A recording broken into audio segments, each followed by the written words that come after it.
நிதி நெருக்கடி எத்தனை இருந்தாலும் கல்வித்துறையில நிறைய புது புது திட்டங்களை ஆரம்பிக்கிறோம்னா உங்களுக்காகத்தான். மற்ற எல்லாத்தையும் நான் பாத்துக்கிறேன். பதிலுக்கு மாணவர்களான உங்களை நான் கேட்டுக்க ஒன்னே ஒண்ணுதான், படிங்க படிங்க, படிச்சுக்கிட்டே இருங்க. இது ஒரு முதலமைச்சர் பேசுனது, இன்னொரு முதலமைச்சர் பேசுனதற்கு அதை நீங்களே கேளுங்க. நீட்டு மட்டும் தான் உலகமா? பர்டிகுலரா ஒரே ஒரு படிப்புல மட்டும் நம்ம அச்சீவ் பண்ணியே ஆகணும் அப்படின்னு நினைக்கிறது ஒன்றும் சாதனை கிடையாது. இது நான் ஏன் சொல்றேன்னா, நீட்டு மட்டும் தான் உலகமா? இதே கட்சி இப்ப ஆளுங்கட்சியில உள்ள அமைச்சர், அந்த மின்சாரத்துறை மற்றும் சட்டத்துறை அமைச்சர், அவரு ஒண்ணு பேசியிருக்காரு, நேத்து பேசியிருக்காரு, அதையும் நீங்களே கேளுங்க. நீங்க யாராவது கார்பெண்டர் நீங்க போய் கூப்பிடணும்னா நீங்க 1 வீக் ஆகுது அப்பாயின்மெண்ட் கிடைக்கும். அவங்க கூப்பிட்டு நீங்க பாக்குறது 1 வீக் ஆகும். அவங்களோட தேவை அதிகமா. இப்போ எல்லா பிளம்பர் இருக்காங்க, பிளம்பரோட தேவை அதிகமா. சோ எல்லாரும் அதை வந்து ஒரு ஜாபாவும் ஒரு ப்ரொஃபஷனாவும் கன்சிடர் பண்ணுது. இது என்ன சொல்ல வர்றாருன்னா, இவங்க வீட்ல உள்ள பிளம்பிங் வேலை பார்க்கறதுக்கும், இவங்க வீட்ல உள்ள தச்சர் வேலை பார்க்கறதுக்கும், இவங்க வீட்ல உள்ள தூய்மை பணிகள் வேலை பார்க்கறதுக்கும் நம்ம வீட்டு பிள்ளைங்களை வேலைக்கு அனுப்பணுமா? ஆனா அவங்க வீட்டு பிள்ளைங்க டாக்டருக்கு படிப்பாங்களா, இல்ல வக்கீலுக்கு படிப்பாங்களா, இன்ஜினியரிங் படிப்பாங்களா? அப்ப நம்ம வீட்டு பிள்ளைகளை தொடர்ந்து இதே மாதிரி குலத்தொழிலை பாருங்கள் என்று சொன்ன ஆர்எஸ்எஸ் பார்ப்பனிய கும்பலனுடைய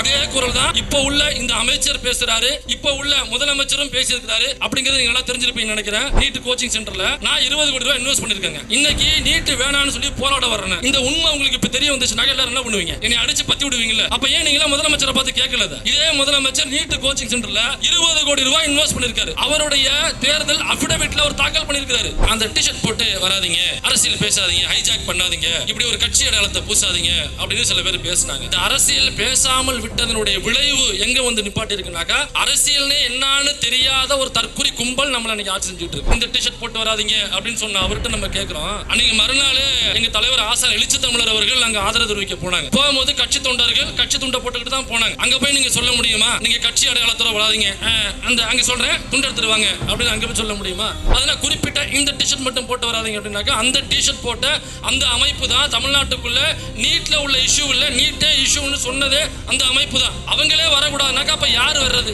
சிஜேபி அப்படிங்கிற மாணவர்கள் அமைப்பு, இளைஞர்கள் அமைப்பு, அதனுடைய நீட்சியாக இன்னைக்கு நீட் ஒழிப்பு அப்படிங்கிறத அவங்களுடைய கோரிக்கை நிறைவேறினாலும், தமிழ்நாட்டில் உள்ள மாணவர்கள், இளைஞர்கள் இந்த அரசியல் படுத்தப்பட்ட இந்த மக்களுடைய கோரிக்கை இன்னும் நிறைவேறலை, இந்த மாணவர்கள் இளைஞர்களுடைய கோரிக்கை நிறைவேறலை அப்படிங்கிறது பொருட்டு நீட் ஒழிப்பு அப்படிங்கிறத நம்ம முதல்ல எடுத்தோம்.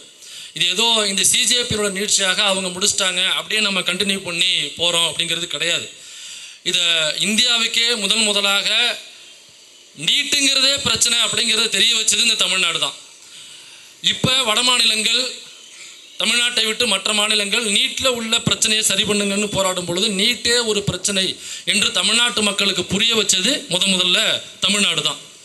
அது மட்டும் இல்லை, இந்த நீட்டே பேன் நீட் அப்படிங்கிறது நீட்டு முதல்ல உள்ளே கொண்டு வரும்போது நாமெல்லாம் மாட்டுக்காக மெரினாவில் போராடும் போது நீட்டுக்காக நீதிமன்றத்தில் போராடினது இதே தமிழ்நாடு, இதே திராவிட சித்தாந்தத்தை சார்ந்தவர்கள் தான். நான் பேசும்பொழுது என்னன்னாக்கா, நிறைய பேர் இப்போ கூட சொன்னாங்க, சில நாட்களுக்கு முன்னாடி பாலநிலத்தில் இதே போராட்டம் நடக்கும் பொழுது எல்லாரும் வந்து ஆதரவு தெரிவித்தாங்க. அப்போ ஒரு குறிப்பிட்ட ஒரு சிலர் வந்து இங்கே அரசியல் பேசாதீர்கள், சுற்றி உழைச்சி பேசல, அந்த டிஷர்ட் போட்டு வராதிங்க, அரசியல் பேசாதீங்க, ஹைஜாக் பண்ணாதீங்க, இப்படி ஒரு கட்சி அடையாளத்தை பூசாதீங்க அப்படின்னு சில பேர் பேசினாங்க. இந்த அரசியல் பேசாமல் விட்டதனுடைய விளைவு எங்கே வந்து நிப்பாட்டி இருக்குனாக்கா, அரசியல்னே என்னன்னு தெரியாத ஒரு தற்குறி கும்பல் நம்மளை இன்னைக்கு ஆட்சி செஞ்சுட்டு இருக்கு. நம்ம தொடர்ந்து அரசியலை பேசிக்கிட்டே இருந்தோம்னாக்கா இன்னைக்கு இந்த இடத்துக்கு நாம் தள்ளப்பட்டிருக்க மாட்டோம். ஏன்னா அன்னைக்கு அவர் சொல்லும் பொழுது இந்த டிஷர்ட் போட்டு வராதிங்க அப்படின்னு சொன்ன அவர்கிட்ட நம்ம கேட்குறோம். அன்றைக்கி மறுநாள் எங்கள் தலைவர் ஆசான் எழுச்சி தமிழர் அவர்கள் அங்கே ஆதரவு தெரிவிக்க போனாங்க. போகும்போது கட்சி தொண்டர்கள் கட்சி துண்டை போட்டுக்கிட்டு தான் போனாங்க. அங்கே போய் நீங்கள் சொல்ல முடியுமா, நீங்கள் கட்சி அடையாளத்தோட வராதிங்க, அந்த அங்கே சொல்கிறேன் துண்டு எடுத்துருவாங்க அப்படின்னு அங்கே போய் சொல்ல முடியுமா? அதே மாதிரி இன்னொரு ஒரு கம்யூனிஸ்ட் அமைப்பை சார்ந்த ஒரு இசை கச்சேரி நடத்துகிற ஒரு டீம், அவங்களும் போகும் பொழுது அறுவாள் சுத்தியல் அந்த டிஷர்ட் போட்டு தான் போனாங்க. இல்லை இவங்க என்ன நினச்சிட்டு இருக்காங்கன்னு தெரியல, அறுவாள் சுத்தியல்ங்கிறது ஏதோ ஜோக் பண்ணுற ஒரு அமைப்போடு நினச்சிட்டு இருக்காங்களா, இல்லை அறுவாள் சுத்தியலுங்கிறவங்க அரசியல் பேச மாட்டாங்க அப்படின்னு நினச்சிட்டு இருக்காங்களா? அதனால் குறிப்பிட்ட இந்த டிஷர்ட் மட்டும் போட்டு வராதிங்க அப்படின்னாக்கா, அந்த டிஷர்ட் போட்ட அந்த அமைப்பு தான் தமிழ்நாட்டுக்குள்ளே நீட்டில் உள்ள இஷ்யூ இல்லை, நீட்டே இஷ்யூன்னு சொன்னதே அந்த அமைப்பு தான். அவங்களே வரக்கூடாதுனாக்கா அப்போ யார் வர்றது? அப்போ அரசியல், நான் 2 கிளிப்பை மட்டும் உங்களுக்கு போட்டு காமிச்சிடுறேன். இப்போ 2 முதலமைச்சர்கள் பேசின கிளிப்பு சும்மா ஒரு 30 செகண்ட் தான். நான் இங்கே இந்த கட்சிக்கு ஓட்டு போடுங்கன்னு நான் கேட்குறதுக்கு வரல. இந்த 2 முதலமைச்சர்களும் பேசின ஒரு 30 செகண்ட் கிளிப்பு, அதை நீங்கள் கேட்டுட்டு மக்களாகிய நீங்களே முடிவு பண்ணீங்க எந்த முதலமைச்சர் நம்முடைய வீட்டில் உள்ள பிள்ளைகள் படிப்பதற்கு எந்த முதலமைச்சரை தேர்ந்தெடுத்தா நல்லா இருக்கும் அப்படிங்கிறத நீங்களே முடிவு பண்ணீங்க. முதல்ல ஒரு முதலமைச்சர் பேசின கிளிப்பை நான் உங்களுக்கு இப்போ ப்ளே பண்ணுறேன். என்னுடைய ஆசையெல்லாம் உலகத்தில் எந்த ஒரு மாணவர்களுக்கும் என்னுடைய தமிழ்நாட்டு மாணவர்கள் சவால் விடுகிற அளவுக்கு வளர்ந்து இருக்கணும். அதுதான் என் கனவு. அதுக்காகத்தான் இந்த துறையில் நிறைய திட்டங்களை கொண்டு வரோம்.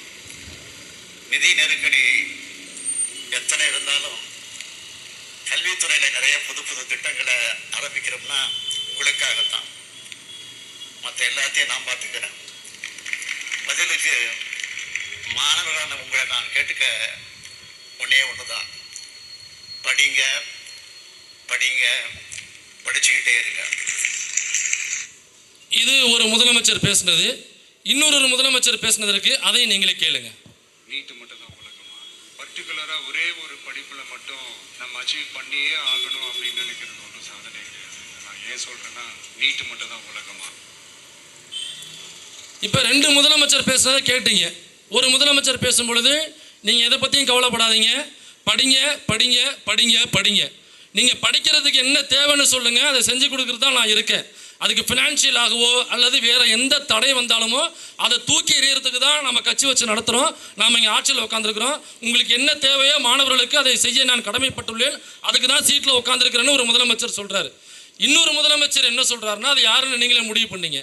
அவர் என்ன சொல்கிறாருன்னா, நீட்டு என்ன டாக்டருக்கு மட்டும்தான் படிக்கணுமா, வேறு படிப்புகளே இல்லையா, நாம் எதுக்கு ஒரே படிப்பு நாம் படிக்கணும், வேற ஒரு படிப்புகள் படிக்கலாமே அப்படின்னு ஒரு முதலமைச்சர் சொல்கிறாரு. அப்போ அந்த 2 முதலமைச்சரில் எந்த முதலமைச்சர் நம்முடைய வீட்டில் உள்ள பிள்ளைகள் படிப்பதற்கு எந்த முதலமைச்சர் ஆட்சியில் அமர்ந்தால் சரியாக இருக்கும் அப்படிங்கிறத நீங்களே முடிவு பண்ணீங்க. இதே கட்சி இப்போ ஆளுங்கட்சியில் உள்ள அமைச்சர், அந்த மின்சாரத்துறை மற்றும் சட்டத்துறை அமைச்சர், அவரு ஒன்று பேசியிருக்கிறாரு, நேற்று பேசியிருக்கிறாரு. அதையும் நீங்களே கேளுங்க. 4 இயர்ஸ் ட்ரை பண்ணிருக்கு. 4th இயரும் அந்த குழந்தைக்கு ஒரு டவுட் இப்போ கிடைக்குமா கிடையாது. நல்ல மார்க் எடுத்து வந்து திரும்பவும் டாக்டர் கொடுக்க நான் சொன்னேன், நீ கண்டிப்பா லாயர் போய் ட்ரை பண்ணா, நான் ஒரு லாயர் அப்போ இதை விட பெஸ்டா இருக்கும் உங்களுடைய கரியர் அப்படின்னு சொல்லி அந்த பொண்ணுக்கு நான் சொல்லி அமிச்சேன். நீங்க யாராவது கார்பெண்டர் நீங்க போய் கூப்பிடணும்னா நீங்க 1 வீக் ஆகுது அப்பாயின்மெண்ட் கிடைக்கும். அவங்க கூப்பிட்டு வந்து நீங்க பாக்குறதுக்கு 1 வீக் ஆகுது. அவங்களுடைய தேவை அதிகமா இருக்கு. ஸோ எல்லா பிளம்பர் இருக்காங்க, பிளம்பரோட தேவை அதிகமா இருக்கு. ஸோ எல்லாரும் அதை வந்து ஒரு ஜாபாவோ ஒரு ப்ரொஃபஷனாவோ கன்சிடர் பண்ணுறது. ஸோ நேரமின்மையெல்லாம் நான் முடிச்சுக்கலாம் நினைக்கிறேன். இப்போ நீங்கள் கேட்டது இந்த ஆளுங்கட்சியினுடைய அமைச்சர் CTR நிர்மல்குமார். அவர் என்ன பேசுகிறாருன்னா, ஏன் எல்லாருமே டாக்டருக்கு தான் படிக்கணுமா, இப்போ இந்த பிளம்பரு அப்புறம் மற்ற வேலைகள் தச்சர் வேலை செய்கிறது இதுக்கெல்லாம் ஆள் பற்றாக்குறை நிறைய இருக்குது, நீங்களாம் அதுக்கு படிக்கலாமே அப்படின்னு சொல்லி கேட்குறாரு. இது என்ன சொல்ல வர்றாருன்னா, இவங்க வீட்டில் உள்ள பிளம்பிங் வேலை பார்க்குறதுக்கும் இவங்க வீட்டில் உள்ள தச்சர் வேலை பார்க்குறதுக்கும் இவங்க வீட்டில் உள்ள தூய்மை பணிகள் வேலை பார்க்குறதுக்கும் நம்ம வீட்டு பிள்ளைங்களை வேலைக்கு அனுப்பணுமா, ஆனால் அவங்க வீட்டு பிள்ளைங்கள்லாம் டாக்டருக்கு படிப்பாங்களா, இல்லை வக்கீலுக்கு படிப்பாங்களா, இன்ஜினியருக்கு படிப்பாங்களா? அப்போ நம்ம வீட்டு பிள்ளைகளை தொடர்ந்து இதே மாதிரி குலத்தொழிலை பாருங்கள் என்று சொன்ன RSS பார்ப்பனிய கும்பலனுடைய அதே குரல் தான் இப்போ உள்ள இந்த அமைச்சர் பேசுகிறாரு, இப்போ உள்ள முதலமைச்சரும் பேசியிருக்கிறாரு அப்படிங்கிறது நீங்கள் நல்லா தெரிஞ்சிருப்பீங்கன்னு நினைக்கிறேன். கடைசியாக ஒரே ஒரு கேள்வி மட்டும் கேட்டு முடிச்சுக்கிறேன், பதில் நீங்களே சொன்னீங்கன்னா நல்லா இருக்கும்னு நினைக்கிறேன். இந்த நீட்டு கோச்சிங் சென்டருக்காக 20 கோடி ரூபாய் இன்வெஸ்ட் பண்ண நான் இன்வெஸ்ட் பண்ணியிருக்கேன். நீட்டு கோச்சிங் சென்டரில் நான் 20 கோடி ரூபாய் இன்வெஸ்ட் பண்ணியிருக்கேங்க. இன்னைக்கு நீட்டு வேணான்னு சொல்லி போராட வர்றேன். இந்த உண்மை உங்களுக்கு இப்போ தெரிய வந்துச்சுன்னா எல்லாரும் என்ன பண்ணுவீங்க, என்னை அடித்து பற்றி விடுவீங்கல்ல. ஏண்டா 20 கோடி ரூபா நீட்டு கோச்சிங் சென்டர் இன்வெஸ்ட் பண்ணிட்டு நீட்டு வேணான்னு சொல்லிட்டு போராட வரீங்கன்னாக்கா உன்னோட நோக்கம் என்ன? அப்போ இந்த போராட்டத்தை வந்து மழுங்கடிக்கணும் அப்படிங்கிறத உன்னோட நோக்கமா? அது எப்படி நீட்டு வேணான்னு சொல்லிட்டு ஒருத்தன் போராடுவான், நீட்டு கோச்சிங் சென்டர்லையும் 20 கோடி ரூபா இன்வெஸ்ட் பண்ணுவானா அப்படின்னு கேட்பீங்களா, கேட்க மாட்டீங்களா? அப்போ ஏன் நீங்களாம் முதலமைச்சரை பார்த்து கேட்கலத? இதே முதலமைச்சர் நீட்டு கோச்சிங் சென்டர்ல 20 கோடி ரூபாய் இன்வெஸ்ட் பண்ணியிருக்காரு. அவருடைய தேர்தல் அபிடவிட்ல அவர் தாக்கல் பண்ணியிருக்கிறாரு. 20 கோடி ரூபாய் நீட்டு கோச்சிங் சென்டர் இன்வெஸ்ட் பண்ண ஒரு முதலமைச்சர் இந்த நாட்டினுடைய மாணவர்களுடைய எதிர்காலத்தை பாழாக்கும் நீட்டை எப்படி எதிர்ப்பாருன்னு நம்புறீங்க என்கிற கேள்வியை முன் வச்சு முடிக்கிறேன். நன்றி, வணக்கம்.